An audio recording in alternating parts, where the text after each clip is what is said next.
যেদিন নগদ 50,000 টাকা নিয়ে বাসা থেকে বের হয়ে গিয়েছিলাম বয়ফ্রেন্ডের সাথে পালিয়ে যাব বলে, সেদিন আমার বয়ফ্রেন্ড শূন্য হাতে বাসা থেকে বের হয়েছিল। সেদিন আমি কিছু বলতে পারিনি, শুধু নীরবে কিছুক্ষণ তার দিকে এক বুক মায়া ভরা মমতা নিয়ে তাকিয়েছিলাম। তারপর বলেছিলাম, চিন্তা করো না, কিছু না কিছু হয়ে যাবে। আমি যা পেরেছি এনেছি, কয়েক মাস চলতে পারবে। কারণ আমি জানতাম ওর পরিবার সম্পর্কে, ওর আর্থিক অবস্থা খুব একটা ভালো ছিল না, তাই হয়তো বাসা থেকে খালি হাতে বের হয়েছে। আমি যখন বাবার বালিশের নিচ থেকে আলমারির চাবিটা নিলাম, তখন বাবা আর মা ঘুমিয়েছিলেন। ঘুমন্ত অবস্থায় তাদেরকে অনেক নিষ্পাপ দেখাচ্ছিল। এমনিতেও তারা আমার কাছে নিষ্পাপ। আমি জানতাম আলমারিতে টাকা আছে, কালকে বাবা বেতন পেয়েছেন। বাবা সাধারণত 2-3 মাস পর পর বেতন ওঠান। আলমারি খুলে যখন টাকাগুলো হাতে নিলাম, তখন খুব খারাপ লাগছিল আমার, যে বাবা মা আমাকে জন্ম দিয়েছেন, 20টি বছর ধরে ভালোবাসায় আগলে রেখেছেন, কখনো কষ্ট পেতে দেয়নি। সেই বাবা মা নামক বটগাছগুলোকে ছেড়ে যাচ্ছি, কিন্তু যাকে ভালোবাসি তাকে ছাড়াও থাকতে পারবো না। বাবা কখনো আমাদের সম্পর্কটা মেনে নেবেন না, সেটা আমি জানি। প্রতিটা বাবাই চায় মেয়েকে ভালো ঘরে বিয়ে দিতে, আমার বাবাও তার ব্যতিক্রম নয়। আমি চলে যাওয়ার পর কি হবে? হয়তো 2-1 দিন বাবা মা কাঁদবে। ছোট ভাইটা তো আমাকে ছাড়া কোনোদিন ঘুমোতো না, ও কি আমাকে ছাড়া ঘুমোতে পারবে? হয়তো আস্তে আস্তে শিখে যাবে, ভুলে যাবে তার একটা বোন ছিল যে তাকে ছেড়ে চলে গেছে। বাসা থেকে চলে আসার সময় একটা চিঠি লিখতে খুব ইচ্ছে করছিল, কিন্তু শত চেষ্টা করেও কোনো কিছু লিখতে পারলাম না। শুধু ছোট্ট করে একটা কাগজে 2টা লাইন লিখলাম, যদি পারো আমাকে ক্ষমা করে দিও। ভুলে যেও তোমাদের একটা মেয়ে ছিল, খুব বাজে একটা মেয়ে ছিল, শুধু নিজের কথাই ভেবেছে সব সময়, নিজের সুখটাকেই বড় করে দেখেছে, যে নিজের ভালোবাসার জন্য নিজের আপনজনদেরকে ছেড়ে চলে গিয়েছে। খারাপ মেয়ে মনে করে আমার জন্য তোমাদের চোখের পবিত্র জল মাটিতে ফেলো না। আজ থেকে ভেবে নিও সাদিয়া নামের মেয়েটি মারা গেছে। আমাকে খোঁজার চেষ্টা করো না। ভালো থেকো তোমরা। ভোর 5টার সময় সাদাবকে দেখলাম একটা গাছের নিচে আনমনে দাঁড়িয়ে আছে। আমি জানতাম ও আমার আগে এসে অপেক্ষা করবে। রিলেশন থাকা অবস্থায় যতবার আমি ওর সাথে দেখা করেছি, ততবারই সে আমার জন্য অপেক্ষা করছে। কোনো কোনো দিন 1-2 ঘন্টাও আমার দেরি হয়েছে, কিন্তু কোনো দিন সে আমার উপর একটুও রাগ কিংবা অভিমান করেনি। মুখ ফুটে কখনো বলেনি আজ এত দেরি হলো কেন। যদি আমি বলতাম আমি তোমাকে অনেক অপেক্ষা করাই, আমার জন্য তোমাকে এই ডিম সিদ্ধ হওয়ার মতো গরমের মধ্যেও মিনিটের পর মিনিট, ঘন্টার পর ঘন্টা দাঁড়িয়ে থাকতে হয়, তোমার খারাপ লাগে না? আমার উপর রাগ হয় না? প্রতিদিন আমি দেরি করে আসি, তুমি কখনো দেরি করো না, এটা নিয়ে তোমার কোনো অভিযোগ নেই কেন? তখন সে আমার হাতে হাত রেখে পৃথিবীর বিশুদ্ধতম ভালোবাসাটা নিয়ে বলতো, জানো আমার কাছে আমার জীবনের সবচেয়ে সুখময় মুহূর্তটা কোনটা, আনন্দময় সময় কোনটা? আমি যখন তোমার জন্য অপেক্ষা করি, সেই সময়টাকে আমার কাছে সবচেয়ে মূল্যবান মনে হয়, অনেক দামি মনে হয়।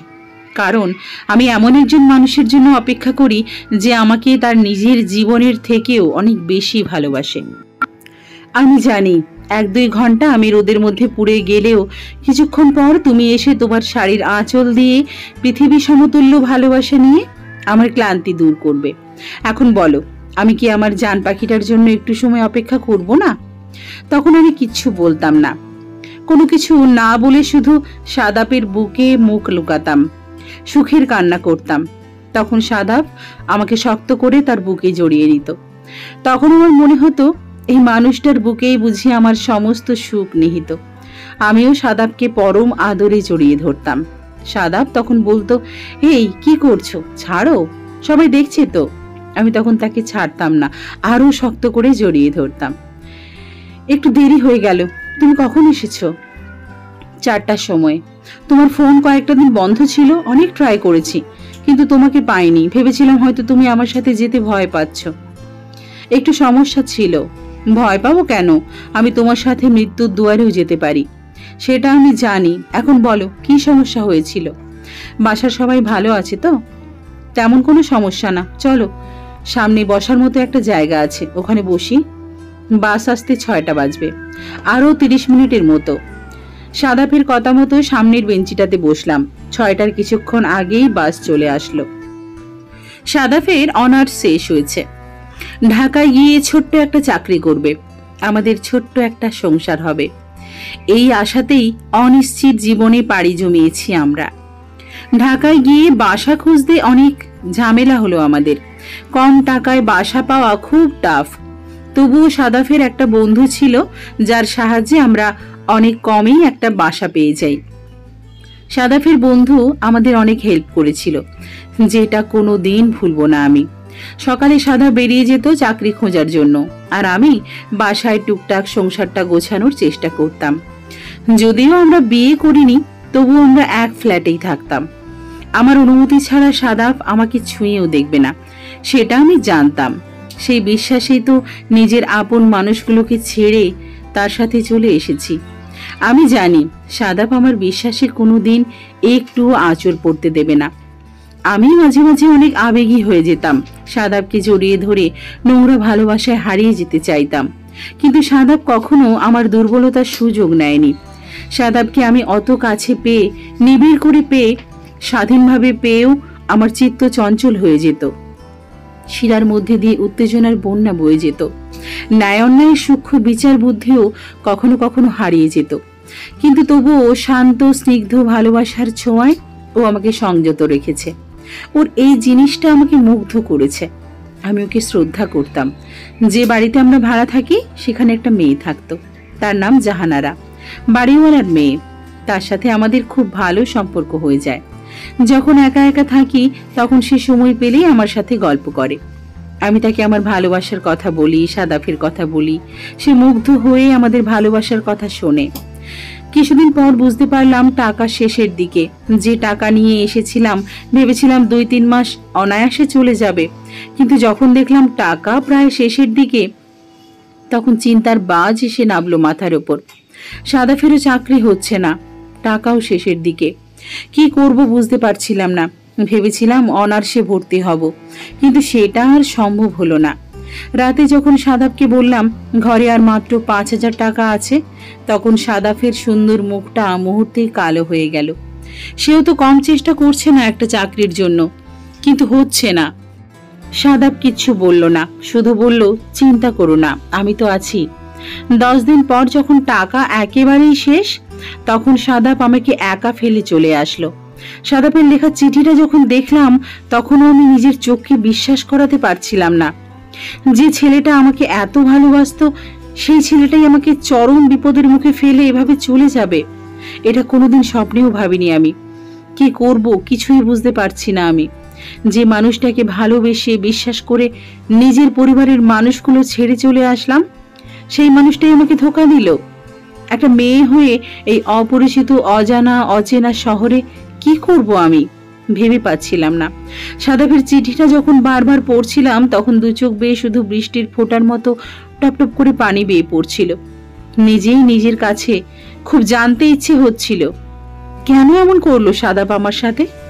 যখন মানুষের খারাপ সময় আসে, তখন তার ভালোবাসার মানুষটা তাকে সাহস দেয়, অনুপ্রেরণা দেয়।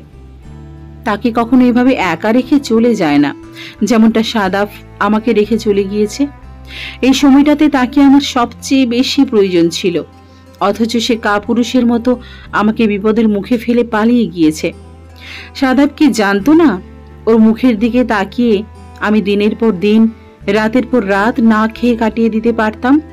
ও কি জানতো না ওর ভালোবাসার টানে ফুটপাতে ওর বুকে মাথা রেখে প্রতিটা রাত কাটিয়ে দিতে পারতাম আমি?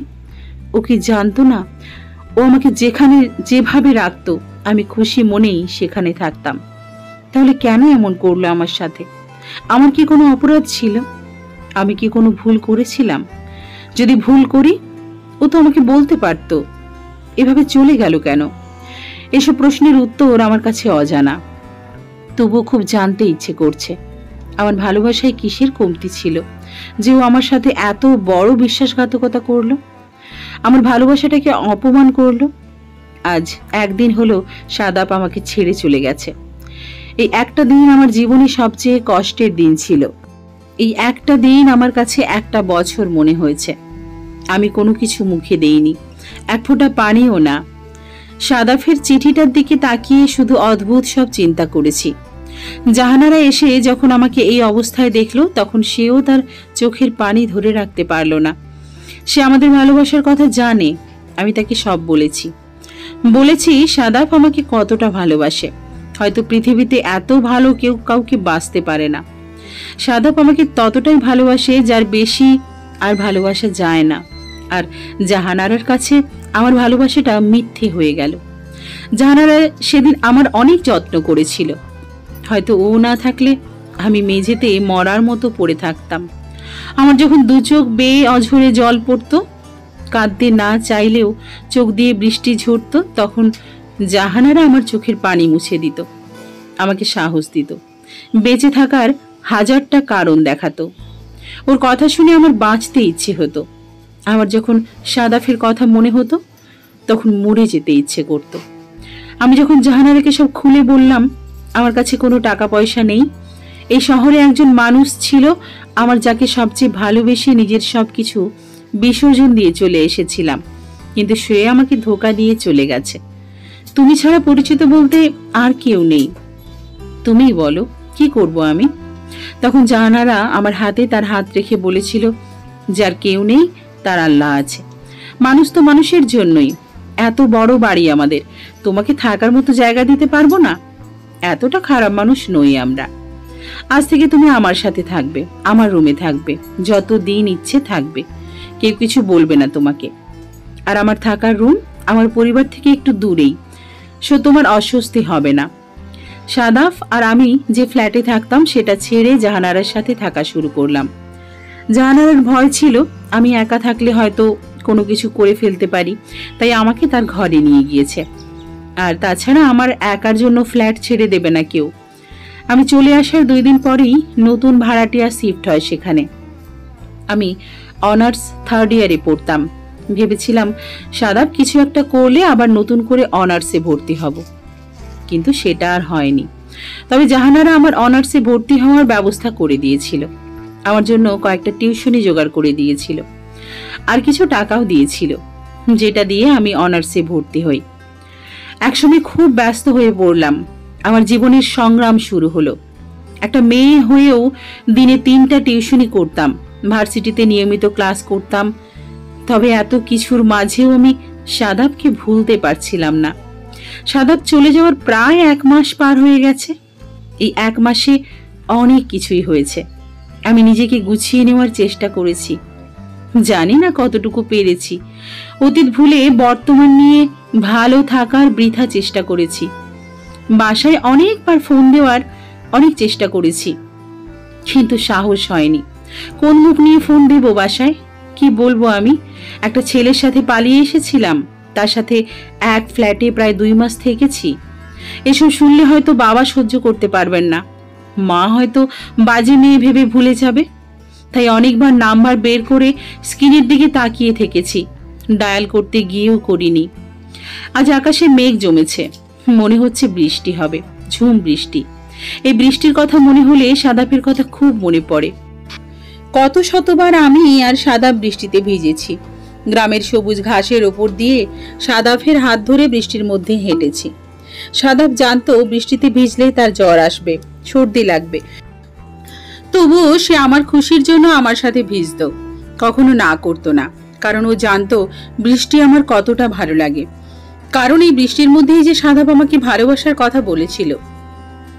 সেদিন প্রায় বিকেল, আমি আপন মনে এক আকাশ মুগ্ধতা নিয়ে বৃষ্টিতে ভিজছিলাম আর ছুঁয়ে দিচ্ছিলাম। ঠিক সেই সময় একটা ছেলে একগুচ্ছ কদম হাতে আমাকে বলেছিল সে নাকি আমাকে ভালোবাসে। সেদিন আমি লজ্জায় রাগে সেখান থেকে দৌড়ে বাড়ি চলে গিয়েছিলাম। ভাগ্যের কি নির্মম পরিহাস, কিছুদিন পর ওই ছেলেটার সাথে আমি আমার জীবনটা জড়িয়ে ফেলি। ওই ছেলেটাই ছিল সাদাফ। কিন্তু এখন এসব অতীত, বর্তমানে এর কোনো অস্তিত্ব নেই। হঠাৎ করে এই জাহানারা আমার পাশে এসে বসেছে, আমি খেয়াল করিনি। এভাবে আর কতদিন নিজেকে কষ্ট দেবে জানি না। তুমি তোমার বাসায় একটাবার কথা বলো, হয়তো সব ভুলে তোমাকে আবার কাছে টেনে নেবে। হাজার হলেও বাবা মা, তারা কখনো সন্তানকে ফেলে দিতে পারে না। সন্তান হাজারটা ভুল করলেও তারা ক্ষমা করে দেয়। সেই সাহসটা নেই। কথা বলে দেখো তো, হয়তো তোমার অপেক্ষাতে এখনো দিন গুনছে তারা। কবে তাদের মেয়ে তাদের কাছে ফিরে আসবে সেই পথ চেয়ে আছে তারা। সব ভুলে যখন আমি ফোন দিলাম তখন মা ফোন ধরেই কাঁদতে শুরু করলো। আমাদের সাথে কথা না বলে এতদিন কি করে থাকলি? একবারও আমাদের কথা মনে পড়লো না? তুই চলে যাওয়ার পর তোর বাবা স্ট্রোক করেছিল। আমি অনেক ভয় পেয়েছিলাম। তোকে অনেক ফোন দিয়েছি, তোর ফোন ব্যস্ত দেখায়, না হয় বন্ধ। তুই চলে আয় মা, তোর বাবা সব ভুলে গিয়েছে। মা, আমাকে মাফ করে দাও, আমি অনেক বড় ভুল করেছি। মাকে যখন সবকিছু বললাম তখন মা শুধু বলল, তুই চিন্তা করিস না, তোর বাবা মা এখনো বেঁচে আছে। পরের দিন বাবা নিজে এসে আমাকে নিয়ে গেলেন। সেদিন আমি দৌড়ে গিয়ে বাবার পায়ে পড়েছিলাম, কিন্তু বাবা পায়ে পড়তে দেয়নি, বুকে জড়িয়ে নিয়েছিল। আসলে আমরা যত যাই বলি, বাবা মায়ের মতো কেউ হয় না। ছেলে মেয়ে যতই খারাপ হোক না কেন, বাবা মায়ের কাছে তারা নিষ্পাপ। রুমে বসে বসে জানালা দিয়ে নিজের গ্রামের বিচিত্র পরিবেশটা দেখছিলাম। কত সুন্দর মনোমুগ্ধকর দৃশ্য। এমন সময় বাবা রুমে এসে আমার পাশে বসলেন। এখন কেমন লাগছে? ভালো। তুমি আজকে অফিসে যাওনি? না, আজকে তো অফিস বন্ধ। তোর জন্য তোর মামা একটা বিয়ে এনেছে। ছেলে অনেক ভালো, ছেলের পরিবারও অনেক ভালো। তোকে বলছি না যে বিয়েটা করতেই হবে। এখানে ছেলের ছবি আর ফোন নাম্বার আছে, তোর ইচ্ছে হলে কথা বলিস। কথাগুলো বলে বাবা চলে গেল। ইচ্ছে না থাকা সত্ত্বেও বাবার মুখের দিকে তাকিয়ে ছেলেটাকে ফোন দিলাম, কারণ আমি জানি এটা মামার কাজ না, এটা বাবা নিজেই করেছেন আমার জন্য। এত ভালো একজন বাবার জন্য এতটুকু তো করতেই পারি। যখন ফোন দিলাম তখন সে ফোন রিসিভ করলো না, কেটে দিল। ভাবলাম হয়তো ব্যস্ত আছে, তাই আর বিরক্ত করলাম না। কিন্তু তার 2 মিনিট পরেই ওই নাম্বার থেকে কল আসলো। বুঝলাম কল ব্যাক করার জন্যই আমার ফোনটা কেটে দিয়েছিল। এমন ব্যবহার দেখে কিছুটা হলেও আজ করতে পারলাম মানুষটা ভদ্রলোক। ফোনটা ধরতে সংকোচ বোধ হচ্ছিল, কি বলবো বুঝতে পারছিলাম না। তবুও ফোনটা হাতে তুলে নিলাম। রিসিভ করতেই ওপাশ থেকে অনেক দিনের পরিচিত একটা কণ্ঠস্বর ভেসে আসলো। মনে হলো এই মানুষটার গলার স্বর আমার বহুদিনের পরিচিত। চাঁদনী রাতে আকাশের দিকে তাকিয়ে কথা বলতে বলতে কত রাত পার করেছি। এই কণ্ঠটা শুনে সেটা শুধু আমিই জানি।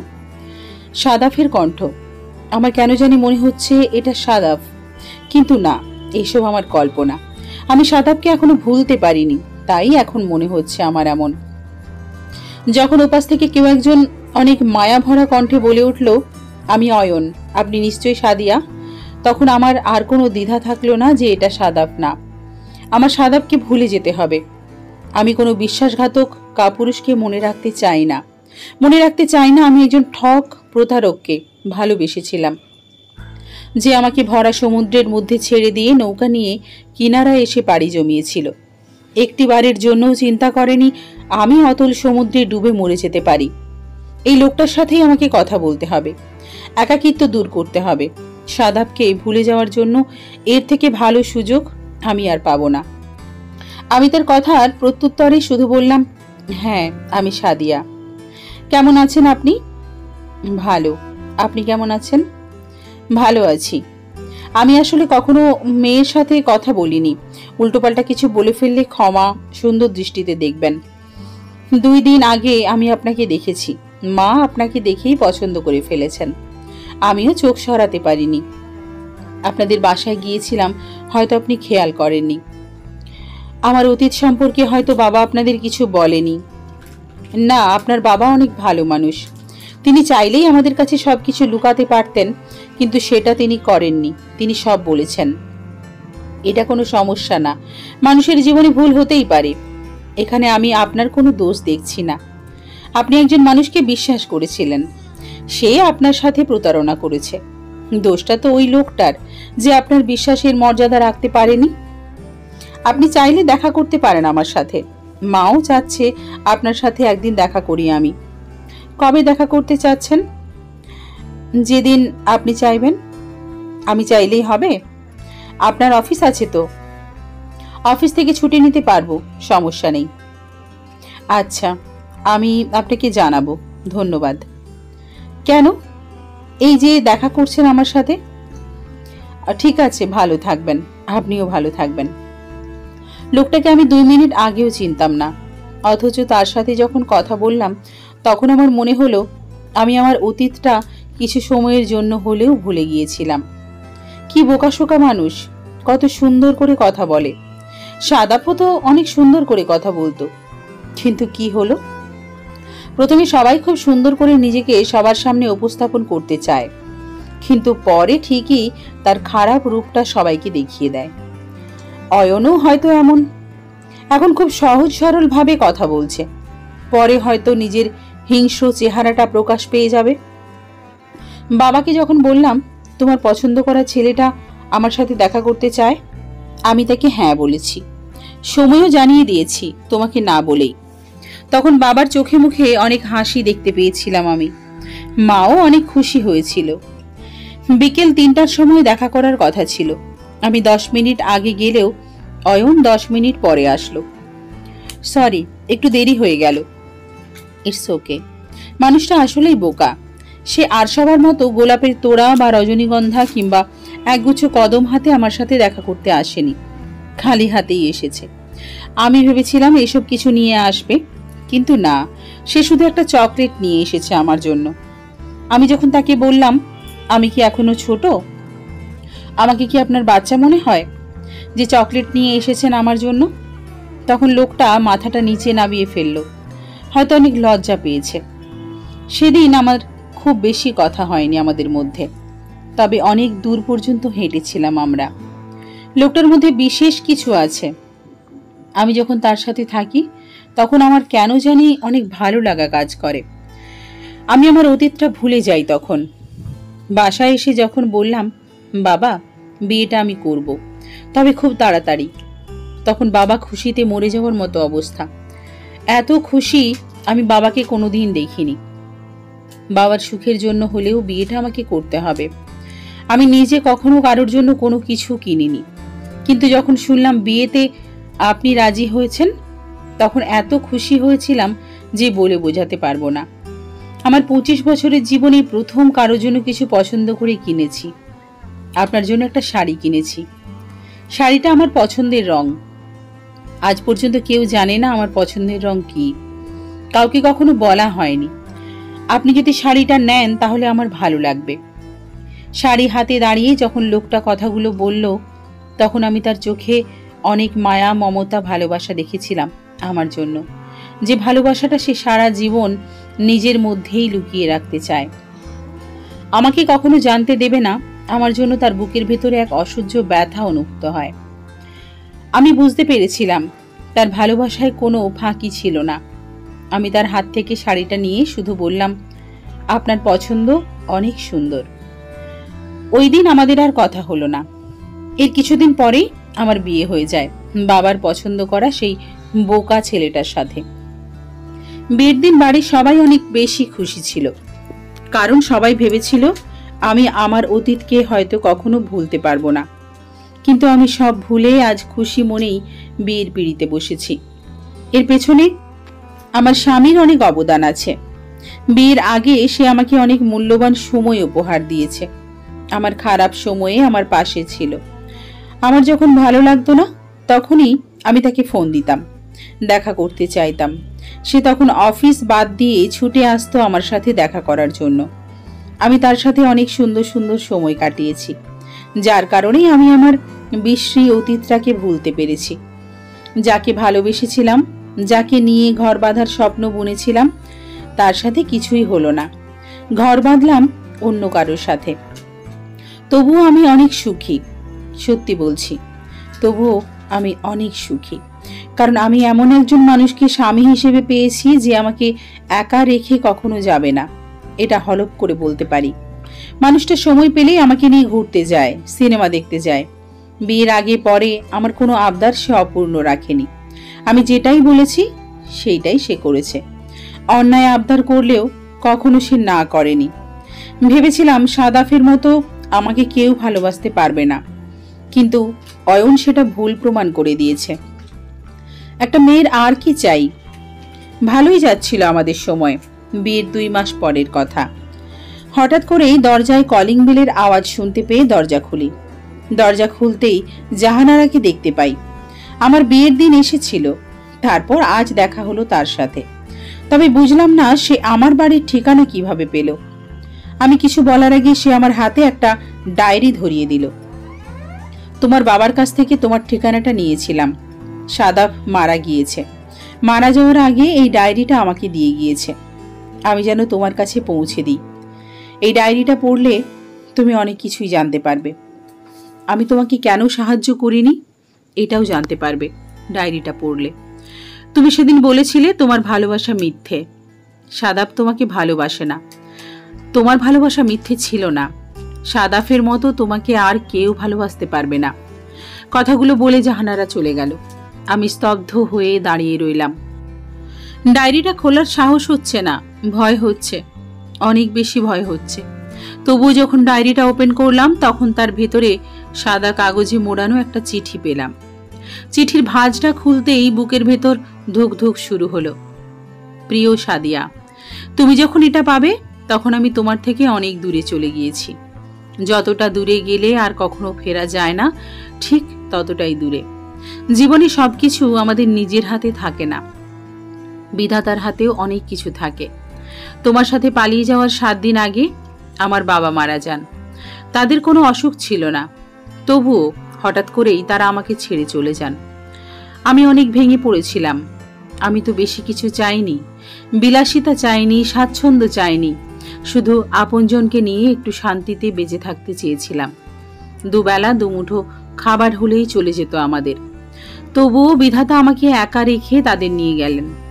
তবুও আমি বেঁচে থাকতে চেয়েছিলাম তোমার জন্য, শুধু তোমার জন্য আমি বেঁচে থাকতে চেয়েছিলাম। আমি খুব করে বিশ্বাস করতাম তুমি আমাকে এত ভালোবাসা দেবে যেটা আমার বাবা মাকে ভুলতে যথেষ্ট হবে। তাই তো তোমার সাথে পাড়ি জমিয়েছিলাম এক অনিশ্চিত জীবনে। জানো, যেদিন আমার চাকরি হলো সেদিন আমি কি খুশি না হয়েছিলাম। আমাদের একটা ছোট্ট সংসার হবে, তোমার কোল জুড়ে ফুটফুটে একটা বাচ্চা আসবে। কিন্তু যখন হঠাৎ করেই অসুস্থ হয়ে পড়লাম, মাথা ঘুরিয়ে পড়ে গেলাম রাস্তায়, তখন একজন ভালো মানুষ আমাকে হাসপাতালে পৌঁছে দেয়। সেদিন আমি জানতে পারলাম এই মায়াময় পৃথিবী থেকে আমাকে বিদায় নিতে হবে। এই পৃথিবীতে আর বেশি দিন থাকতে পারবো না আমি। আমার বেঁচে থাকার মেয়াদ ক্রমে ক্রমে ফুরিয়ে এসেছে, যেটা আমি বুঝতে পারিনি। আমার ব্রেন টিউমার। মাঝে মাঝে মাথায় প্রচন্ড ব্যথা হতো, তখন ভাবতাম হয়তো চিন্তা করি তাই এমন হয়, কিন্তু এখন সব স্পষ্ট আমার কাছে। আমাদের বাড়িওয়ালার মেয়েটা বড় ভালো। প্রথমে না করলেও পরে আমার মুখের দিকে তাকিয়ে সে তোমাকে অনেক সাহায্য করেছে। আমি চেয়েছি তুমি আমাকে ঘৃণা করো, আমাকে ভুলে অন্য কাউকে নিয়ে ভালো থাকো, যেমনটা এখন আছো। একসময় বুঝতে পারলাম এখানে থেকে তুমি আমাকে ভুলতে পারবে না। তাই জাহানারাকে বলে তোমার বাবার সাথে কথা বলতে বলেছিলাম। তোমাকে রেখে স্বার্থপরের মতো যেদিন পালিয়ে গিয়েছিলাম, সেদিন থেকে আমি তোমাকে কখনো একা ছাড়িনি। সব সময় তোমার সাথে ছায়ার মতো থেকেছি। তুমি যখন টিউশনি করতে যেতে তখন আমি তোমার আশেপাশেই থাকতাম। যে আমার হৃদয়ের রানী, যে মেয়েটাকে আমি ভালোবাসি, তার কোনো বিপদ আসতে পারবে না অন্তত আমি বেঁচে থাকতে। লুকিয়ে লুকিয়ে তোমাকে যখন দেখতাম তখন আমার অনেক বাঁচতে ইচ্ছে হতো। সৃষ্টিকর্তার কাছে আমার প্রাণ ভিক্ষা চাইতাম আমি, কিন্তু আমার আর বেঁচে থাকা হয়নি। যেদিন তুমি তোমার হবু স্বামীর সাথে দেখা করতে গিয়েছিলে, সেদিন তোমাকে কি সুন্দরী না লাগছিল। আমার খুব হিংসে হচ্ছিল লোকটাকে, যে আমার ভালোবাসার মানুষটাকে আমার কাছ থেকে কেড়ে নিয়েছে। কিন্তু পরক্ষণেই মনে হলো এই পৃথিবীতে আমার পরে যদি কেউ তোমাকে ভালোবাসতে পারে, সুখে রাখতে পারে, তাহলে এই বোকাশোকা মানুষটাই পারবে। তাই সেদিন খুশি মনেই মেনে নিয়েছিলাম। তারপরে যেদিন তুমি লোকটার কাছ থেকে শাড়ি উপহার নিলে, সেদিন আমার অনেক খারাপ লেগেছিল। এসব তো আমার করার কথা ছিল। বিয়ের আগে আমি তোমাকে আমার পছন্দের শাড়ি দিতাম, যেটা তুমি পরে আমার বউ হয়ে আমার জন্য বাসর ঘরে বসে থাকবে। কিন্তু হলো বিপরীত, তুমি অন্য কাউকে বিয়ে করবে, তার পছন্দ করা শাড়ি পরে বউ সেজে তার জন্য বসে থাকবে। সেদিন আমি আকাশের দিকে তাকিয়ে আকাশের মালিককে একটা প্রশ্ন করেছিলাম, আমার কি অপরাধ ছিল? এত ভালোবাসার পরেও আমি তাকে পেলাম না। যদি আমার মনে কারোর জন্য এত ভালোবাসা দিয়েছো, তবে কেন আমার জীবনের মেয়াদ এত কম করলে? আমি উত্তর পাইনি। যেদিন বিয়ে হয়ে গেল সেদিন আমি অনেক কেঁদেছিলাম। খুব ইচ্ছে হচ্ছিল তোমাকে বিয়ের সাজে দেখব, কিন্তু পারিনি। তুমি অন্য কারো বউ হবে এটা আমি সহ্য করতে পারিনি। বুকের ভিতর এক প্রকাণ্ড জলোচ্ছ্বাস সৃষ্টি হয়েছিল, যেটা প্রতিনিয়ত বের হয়ে আসতে চাইত। আমি চলে গিয়েছিলাম, বধূ সাজে অনুভব করছিলাম তোমাকে। আমি সেদিন অনেক কেঁদেছিলাম। বিয়ের পর যখন তুমি তোমার স্বামীর সাথে রিকশায় চড়ে ঘুরতে বেড়াতে, তখন আমার মনে হতো তুমি এভাবে আমার সাথেও ঘুরতে পারতে। যখন তুমি তোমার স্বামীর হাতে হাত রেখে হাঁটতে, তখন মনে হতো ওই হাতটা তো আমারও হতে পারত, কিন্তু হয়নি। আমার ভাগ্য এত ভালো না, তাই হয়তো তোমাকে পাইনি। তবে পরের জন্মে যদি কখনো পৃথিবীতে আসি, তবে তোমাকে পাওয়ার প্রতিশ্রুতি নিয়েই আসব।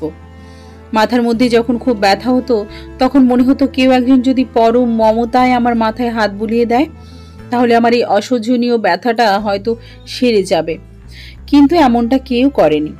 যখন মাথায় পেইন হতো, তখন তোমাকে নিয়ে কল্পনা করতাম, তোমার আমার সোনালী দিনগুলোর কথা ভাবতাম। তখন কিছুটা হলেও ব্যথাটা ভুলে থাকতাম। আজ মনে হয় আমার শেষ দিন। শেষ দিন বলছি এই জন্য যে আজ আমার অপারেশন। ডাক্তার ধরেই নিয়েছে আমাকে বাঁচাতে পারবে না। আমার বাঁচার সম্ভাবনা মাত্র 5%। আমি জানি আমি বাঁচব না, তবুও আমার বন্ধুটা বৃথা চেষ্টা করেছে। ও তোমাকে সব বলতে চেয়েছিল, কিন্তু বলতে দিইনি আমি। বাবা মা মারা যাওয়ার পর বাড়িটা বিক্রি করে দিয়েছিলাম। টাকাটা হাতে পেয়েছিলাম না, তাই সেদিন আমি খালি হাতে বের হয়েছিলাম। তবে ভেবেছিলাম বাড়িটা বিক্রি করে যে টাকা পাবো সেটা দিয়ে তোমাকে নিয়ে অনেক সুখে থাকতে পারবো।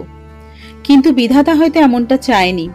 যে টাকাগুলো পেয়েছিলাম সেটা দিয়েই চিকিৎসা করছি, আর বাকি টাকাগুলো আমার বন্ধুর কাছেই রয়েছে। যদি পারো টাকাগুলো অনাথ আশ্রয়ে দিয়ে দিও। ওর ঠিকানাটাও ডায়েরিতে লেখা আছে।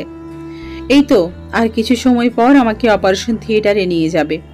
আমি জানি আমি আর জাগতে পারবো না, চিরতরে ঘুমিয়ে পড়ব। তবে জানো আমার কি মনে হয়, তুমি যদি ভালোবেসে পরম আদরে জড়িয়ে ধরে একটাবার বলতে তুমি ফিরে আসবে, আমার জন্য হলেও তুমি ফিরে আসবে, তাহলে হয়তো আমি ফিরে আসতাম তোমার কাছে। পরের জন্মে যদি রজনীগন্ধা হয়ে তোমার কাছে ফিরে আসি, তাহলে আমাকে ফেলে দিও না, তোমার খোপায় খুঁজে দিও। আমি কখনো চাইনি তুমি আমাকে ঘৃণা করে বেঁচে থাকো, তাই আমার লেখা ডায়েরিটা তোমাকে দিতে বলেছি। জানি না তুমি এটা পাবে কিনা, তবে যদি পাও আমার জন্য দুঃখ করো না। মনে রেখো, তুমি ভালো থাকলেই কেবল আমি ভালো থাকবো। ইতি, তোমার সাদাব। চিঠিটা যখন পড়লাম তখন নিজের অজান্তেই দু চোখ বেয়ে বিন্দু বিন্দু জল নিচে গড়িয়ে পড়ল। সাদাব চেয়েছিল আমি যেন সুখী হই, সে সফল হয়েছে। আজ আমি অনেক সুখী। হঠাৎ করে অয়ন চলে এসেছে, আমি খেয়াল করিনি। আমাকে এমন অবস্থায় দেখে ও সব বুঝতে পারল। আমিও কিচ্ছু লুকালাম না, সব বললাম তাকে। অয়ন আমার চোখের পানি মুছে দিয়ে বুকে টেনে নিল। আমি আর অয়ন সাদাফের কবরের পাশেই দাঁড়িয়ে আছি। আমি কাঁদছি, অনবরত কেঁদেই চলেছি। তখন পাশ থেকে অয়ন বলল, তুমি কাঁদলে সাদাফও কাঁদবে। সাদাব চেয়েছিল তুমি সুখী হও। তুমি যদি চোখের পানি ফেলো, সাদাব কি ভালো থাকতে পারবে? আমি কোনো উত্তর দিতে পারলাম না। মনে মনে শুধু বললাম, পরের জন্মে আমি তোমারই হব।